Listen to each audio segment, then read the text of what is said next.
My name is Yasmeen Muqtasid.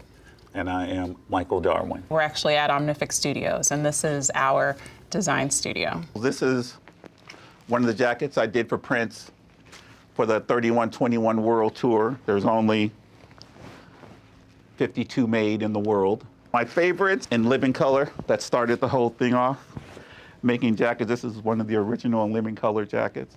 A lot of times I don't really have to draw it. I already see it in my mind.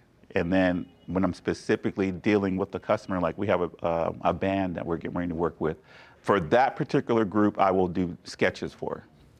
When everything just shut down, like totally shut down, we just thought like, okay, we were listening for what are the needs for the country right now. So all these opportunities start popping up because I've learned in the worst of times, there's always some type of opportunity if you're looking and if you're open. So I told Yasmeen, hey, let's put together maybe some type of offering to the hospitals and send it out. And we sent it out, and then we got responses, and then we ended up making gowns, masks. So that was, other businesses were saying, oh, we're losing money in the pandemic, but we were saying, not us. It was just being creative, I think, and tapping into the resources. And even here in the City of Commerce, like with our local assembly person, doing some masks for the community, for community members who couldn't really afford masks. But remember at that time, it was like people were using socks to make masks. Like there was, a deficiency, there wasn't enough. It was more a season of struggle that I experienced more than once growing up, sometimes having to move a lot, being evicted sometimes. But then also I went to UCLA.